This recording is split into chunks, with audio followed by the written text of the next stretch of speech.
Well, what is going on, everyone? Welcome back to Kitchen Table TCG. Today we're going to talk about my Shiyana Diamond Gemini deck tech that's going to be utilized tonight. We're streaming with Hometown TCG, with Team Kitchen Fable, and our Ultimate Pit Fight. We're going to try to do this every other Tuesday where we put together some decks and hang out on stream and play some games for fun to show off the fun side of Flesh and Blood, the casual side of Flesh and Blood. So this is a Shiyana deck tech. Before you go anywhere, Hometown TCG actually did an interview with me, so if you want to watch a great video of two guys chatting about their TCG experience, make sure you go check out Hometown TCG. Their video should be posted today. I'll try to link it in the comment section. Love those guys. They're awesome dudes. All right, let's talk about Shiyana and my deck tech. First of all, this is not a meme deck. This is a legit deck that I think is going to be a lot of fun to play, and I think will be pretty strong. I went ahead and put it in so you can see the price on TCG Player right now is $2,000. This is not a deck that if you're looking for a budget deck or whatever that you should buy. This is 100% just I have all the cards already and want to play and want to try out Shiyana. So Shiyana's ability is that you have specializations of any hero in your deck. And at the beginning of your action phase, you get to become a target of copy of target hero. The real big win here is that you can add the specializations from any deck.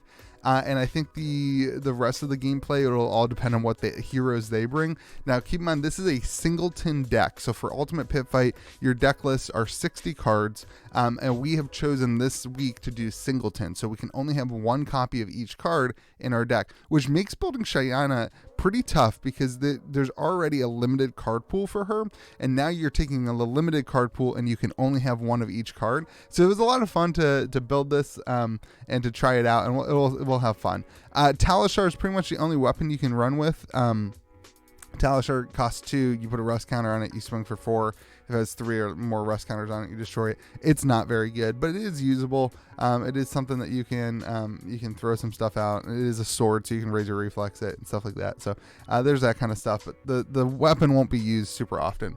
As for a loadout and the equipment, I went with the skull cap. It's got to be all generic, right? So I went with a skull cap for the blocking, whatever.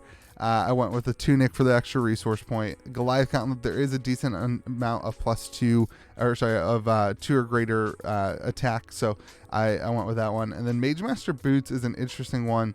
There is a few little non-attack action things I wanted to do, so I threw that one in instead of Snapdragon. It'll be interesting to see. You may want to include Snapdragon instead on this. And I'm not fully convinced I'm not going to throw in Snapdragon for the go again on attack actions. But let's look at the specializations I did include, and then we'll talk about the other kind of generic attacks that I threw in. For specializations, I went with Reinar. It's just a huge 9-cost Intimidate for 3. That's huge. That card is so good with Alpha Rampage. Sorry, I called it Reinar. But Reinar specialization, Alpha Rampage. Intimidate for 9 and for 3 an additional card. It's just super good. What this deck wants to do is big, meaty attack actions. That's what I'm trying to do here. Arknight Ascendancy, Viscerai, again, dominate here. Costs 1 less to play for each rune chant. This is going to be a tough one to get off. But I meant to say, I am running all the all the fables. This deck's called Shiyana's Diamonds, or Shiyana's Diamond Hands. So if you pitch an Arknight Shard, it'll create the rune chant. There's a couple ways to just get the rune chants. I don't think that's going to really, I'm going to be paying a lot for this one if I am able to get it off. But meanwhile, we've got Arknight Ascendancy here. We just talked about. Crippling Crush, another just huge attack, costs 7, which is a lot. But hopefully there's enough resources. You can see my pitch 3 is up there pretty high, and most things cost 1. The average cost here is 1.37, so I should be all right. We'll see.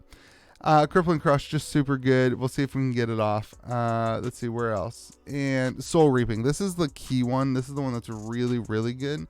That can really play into some other stuff because you can banish cards to pay for it instead. And so that's a huge attack that really doesn't cost much. Now, I'm not going to get many resource points. I'm actually not going to get any resource points off of this. This is where Shiyana kind of struggles, because you're not going to get all the abilities off of all the cards.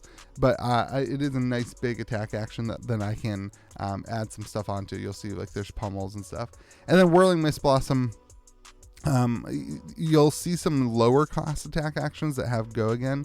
So Whirling Mist Blossom could be something fun to play. Again, this is not like going to be a tuned deck, because it's Singleton, right? Like it's Singleton, and that's a huge difference.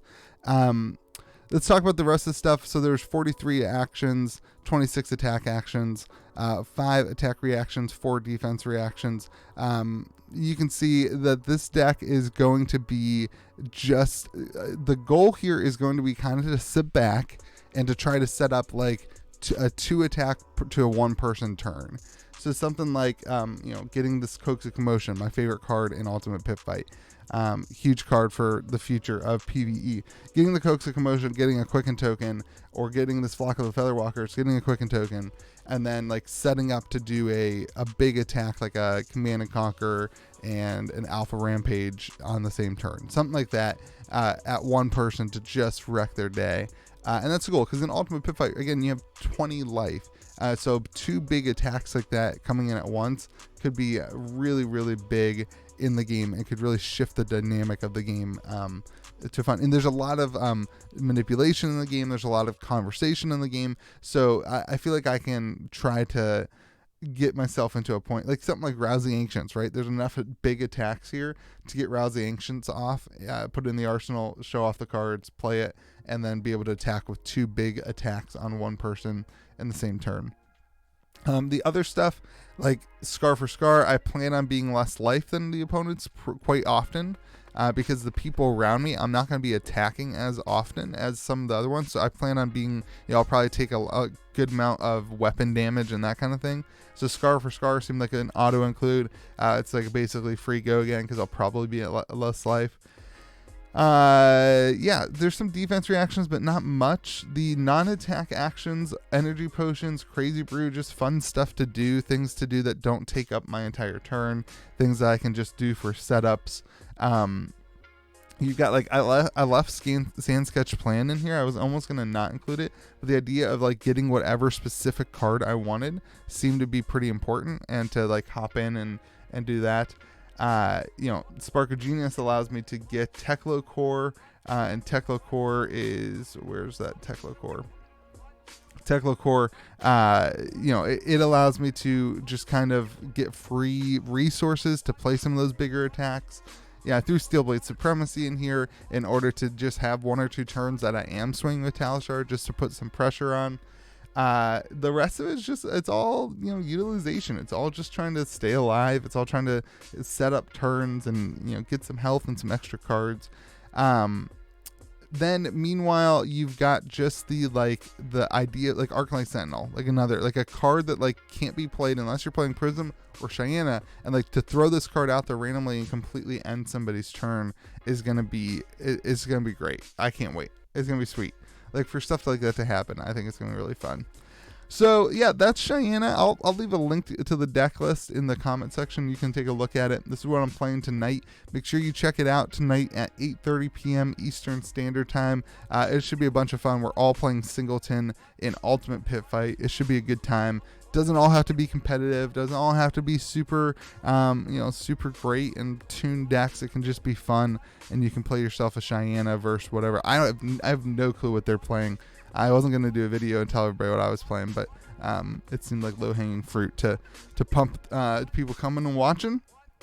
So I hope you have yourself a great day. Oh, so Remembrance, another huge card in this deck, right? Because it'll allow me to get some of those bigger attacks back if I block with them early in the game, or if I use them or get them off. It just kind of fills out the deck a little bigger. The card that's not included, because FABTCG doesn't allow it to be included, is Drone of Brutality, which is really good for the end of the game. It just kind of, in Ultimate Pit Fight, I think it's an auto include in Ultimate Pit Fight, because you could potentially deck out pretty easily in Ultimate Pit Fight, and that just allows you to kind of if the game goes kind of slow, and that just allows you to kind of always have a card in hand. So, all right, hope you have a great day. Remember to be kind to the people around you, and we'll see you tonight if you can join us on stream at 8:30 p.m. Eastern Standard Time.